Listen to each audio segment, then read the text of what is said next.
지역별에 대한 부분을 말씀하셨는데 상당히 좀 일리가 있고 공감되는 얘기거든요. 근데 이제 우리나라 최저임금법에는 아직 지역별에 대한 규정이 없다 보니까 지역별 차등을 두는 부분이 법 개정이 사항이 되다 보니까 좀 어려운 부분이 없지 않아 있는 것 같습니다. 근데 저는 이제 지역별도 중요하고 또 나름 이게 산업별 또 차등도 많이 중요하다 생각하는데요. 산업별 차등은 지금 최저임금법 4조에 사실은 명시되어 있습니다. 최저임금법 4조에는 근로자의 생계비, 유사 근로자의 임금, 노동 생산성 및 소득 분배율을 고려해서 정하고 이 경우에 사업의 종류별로 정할 수 있다라고 정의하고 있거든요. 그래서 근로자의 생계비나 노동 생산성이 다시 즉 말하면 이제 기업의 지불 능력일 텐데요. 이렇게 기업의 지불 능력에 따라서 종류별로 정할 수 있다라고 규정하고 있기 때문에 사업별, 종류별은 사실은 법 개정 없이 할 수 있는 부분이고요.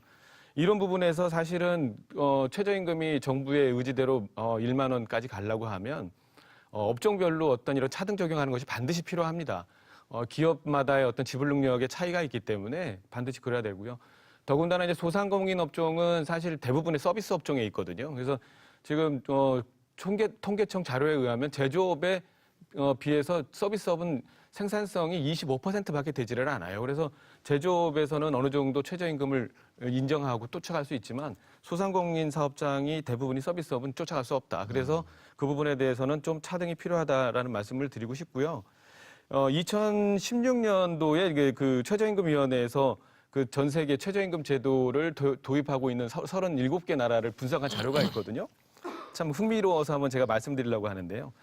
37개 국가에서 22개 국가가 차등 적용을 하고 있고요.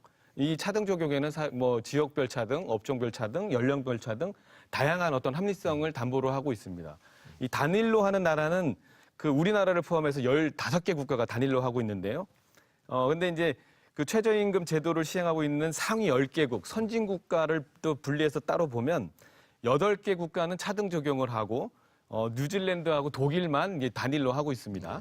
그런데 더 재밌는 건 단일로 하고 있는 15국가를 한번 제가 비교를 해봤어요. 했더니 1위에서 단일로 하고 있는 15개 국가 중에서 1, 2, 3, 4등, 그러니까 뉴질랜드, 독일, 이스라엘, 스페인인데요. 이 나라는 복지 선진국입니다. 그렇기 때문에 노동자에 대한 어떤 그런 개념을 좀 더 사회적으로 해석을 하는 것 같고 5위가 이제 대한민국이 있고요. 나머지 그러면 나라가 어떤 나라냐? 체코, 폴란드, 헝가리, 루마니아, 콜롬비아, 러시아, 멕시코 이런 것들이에요. 이런 나라들이죠. 이 나라의 공통점은 20세기의 사회주의를 경험했던 나라예요. 그러니까 단일로 하는 국가들의 어떤 공통점은 선진국을 제외하면 대부분이 다 사회주의 국가였다. 이런 부분에 어떤 차이가 있는데 왜 굳이 우리나라가 이렇게 자유민주주의를 표방하고 시장경제를 따라가는 체계에서 어떻게 단일만 고집할 수 있는지에 대한 개념은 우리가 좀 시사하는 바가 크다고 말씀드릴 수 있습니다. 그래서